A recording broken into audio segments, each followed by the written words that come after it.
दिन दहाड़े लड़कियों को उठाकर उसके साथ दुष्कर्म कर दिया जा रहा है। किसके शासनकाल में हुआ? भाई दुर्भाग्य की बात है कि जो देश के शहीदों का अपमान करता हो, जो देश के बारे में हित सोचता हो, जो कोरोना से मरे हुए लोग, जो हमारे देश में जितने कोरोना योद्धा मरे, उनको ये कहता हो कि गंगा में प्रवाहित जितने भी सब हैं वो हमारे देश की नहीं है, देश का नहीं है, नाइजीरिया का है। ऑक्सीजन से लोगों ने नहीं मरा, दम तोड़ा, ये उसने कहा हो, उसे पद्मश्री अवार्ड से सम्मानित किया जाता है। अब ये चैलेंज देकर सुशील कुमार मोदी ने तो यह साबित कर दिया कि वह शिक्षा में विफल हैं, स्वास्थ्य में विफल हैं, बिहार को विशेष राज्य की दर्जा दिलाने में असफल हैं। ठीक है, तो जितना विफलता था उसको छोड़ के वो शराबबंदी पर आए हैं। चलिए भाई, आपका चैलेंज हमें स्वीकार है, लेकिन हमारा चैलेंज ये है कि आप विधानसभा का चुनाव लड़ लीजिए।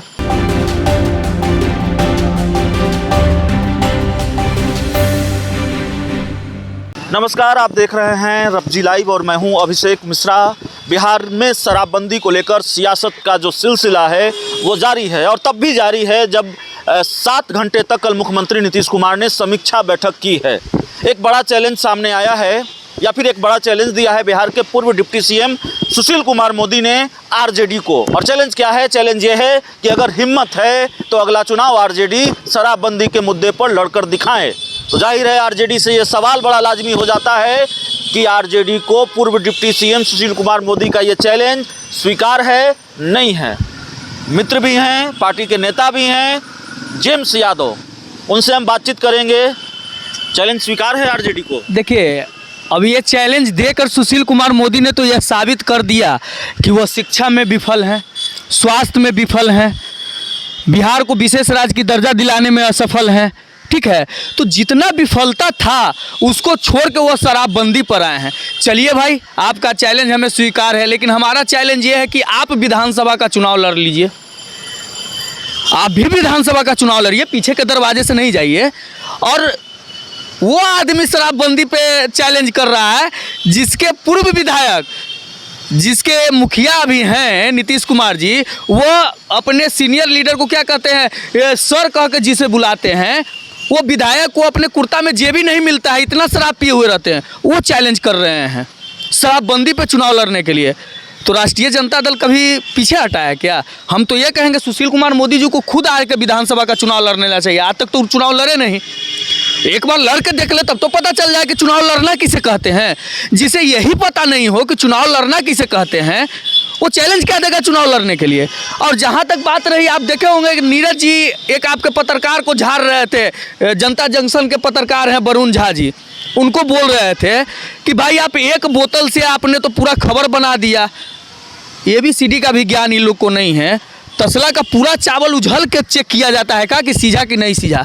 जहां आप समीक्षा बैठक कर रहे हैं, आप शराबबंदी का समीक्षा बैठक कर रहे हैं, उसके बाहर चखना और दारू का बोतल गिरा हुआ पड़ा मिल रहा है, और आप कह रहे हैं कि एक बोतल से, तो वह एक बोतल आया कहाँ से? इसका मतलब वो एक्सेप्ट कर रहे हैं कि एक बोतल आया था, वो पिए थे क्या? जाके पूछे उनसे। जेडीयू ने ये ऐलान भी किया है कि 16 वर्षों का जो मुख्यमंत्रित्व काल में विकास है नीतीश कुमार का, उसको लोगों को बताया जाएगा। और 16 साल बेमिसाल एक कार्यक्रम जेडीयू आयोजित करने जा रही है 24 नवंबर को, जो जिलों में होगा, पटना में होगा। 16 साल का विकास लोगों को पता है।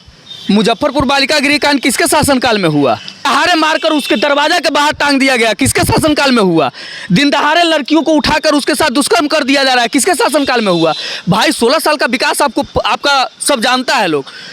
नीति आयोग स्वास्थ्य विभाग में आपको नीचे से पहले पायदान पे दिखा रहा है, शिक्षा में नीचे से पहले पायदान पे दिखा रहा है। आप 16 साल में विशेष राज्य का दर्जा नहीं दिला पाए, आप पटना यूनिवर्सिटी को केंद्रीय यूनिवर्सिटी का दर्जा नहीं दिला पाए। आपको बता देते 105 बरस का हो गया पटना यूनिवर्सिटी, लेकिन उस यूनिवर्सिटी से रिलेटेड एक भी कॉलेज आप नहीं बता सकते हैं जो A ग्रेड में आता हो। इससे बड़ा दुर्भाग्य की बात होगा क्या बिहार के लिए? बड़ा नाराज रहते हैं आप बिहार के मुख्यमंत्री नीतीश कुमार पर, लेकिन कांग्रेस का बड़ा बयान सामने आया है। कांग्रेस के जो विधायक दल के नेता हैं अजीत शर्मा, उन्होंने कहा है कि नीतीश कुमार सेकुलर नेता हैं। देखिए, उन्होंने क्या कहा है आप ज़्यादा बेहतर वो बता सकते हैं, लेकिन सेकुलर है या क्या है वो तो आपको पता लग। देखिए, जो जात पात की राजनीति करता हो, जो धर्म की राजनीति करता हो, मजहब की राजनीति करता हो, मंदिर मस्जिद की राजनीति करता हो, वो कभी अपने प्रदेश और अपने देश का विकास नहीं कर सकता है, आप इतना जान लीजिएगा। जो जात पात से उठकर बात करेगा वही प्रदेश का विकास करेगा। आप बात कीजिए ना, आप एक चीज़ बताइए, कुछ बुरा मत मानिएगा, आप भी प्रेस से हैं, कुछ गोदी मीडिया के लोग हैं, आप उनका सर्वे उठा के देख लीजिए। जानते हैं उनका रिपोर्टिंग सबसे ज़्यादा किस चीज़ पे होता है? मंदिर, मस्जिद, हिंदुस्तान, पाकिस्तान, चीन, नेपाल, जात पात, धर्म, पाकिस्तान जीता। यहाँ तक कि आज तक के एक अखबार में है, उन्होंने तो यह दिखा दिया कि सेमीफाइनल से इंडिया बाहर हुई तो बीजेपी को बड़ा झटका लगा। क्या साबित करना चाहते हैं भाई? क्या इंडिया बीजेपी है, या बीजेपी से जो बाहर है वो इंडिया के लोग नहीं है? ये दुर्भाग्य की बात है हमारे लिए। और आपको बता दें, ये जो अपने आप को हिंदुत्व का ढिंढोरा पीटने वाले और सबसे बड़ा देशभक्त हैं, उन्हें वही देशभक्त वायु श्रेणी का सुरक्षा एक महिला को दिए हुए हैं। ताओं को भी नसीब नहीं है, वो उसे मिला हुआ है, और पद्मश्री का अवार्ड पुरस्कार भी उसे मिला। भाई दुर्भाग्य की बात है कि जो देश के शहीदों का अपमान करता हो, जो देश के बारे में हित सोचता हो, जो कोरोना से मरे हुए लोग, जो हमारे देश में जितने कोरोना योद्धा मरे, उनको ये कहता हो कि गंगा में प्रवाही जितने भी सब हैं वो हमारे देश की नहीं है, देश का नहीं है, नाइजीरिया का है। ऑक्सीजन से लोगों ने नहीं मरा, दम तोड़ा, ये उसने कहा हो, उसे पद्मश्री अवार्ड से सम्मानित किया जाता है। और जो व्यक्ति उसी फील्ड का, जो व्यक्ति कोरोना में लोगों के साथ खड़ा हुआ हो, जिसने ऑक्सीजन मुहैया करवाया, दवा मुहैया करवाया, आपको पता होगा जब लॉकडाउन लगा था तो लोगों को घर तक पहुंचवाया अपने पैसा से, उस पर ईडी का जांच पड़ता है। सोनू सूद के बारे में आप जानते हैं ना।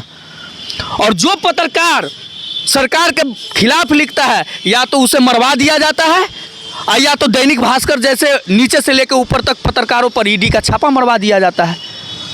तो आप सोच लीजिए कि देखिए, शराब पर चुनाव लड़ लीजिए, चैलेंज हम दे रहे हैं, इसका मतलब है सारा मुद्दा इनका विफल है। चलिए, बड़े नाराज हैं और फायर ब्रांड नेता इनको हम कहते हैं, यूं ही नहीं कहते, यही अंदाज और मिजाज है, और इसी मिजाज की वजह से कहते हैं। तो इस पूरी रिपोर्ट में इतना ही, इस पूरे इंटरव्यू में इतना ही। बहुत बहुत धन्यवाद।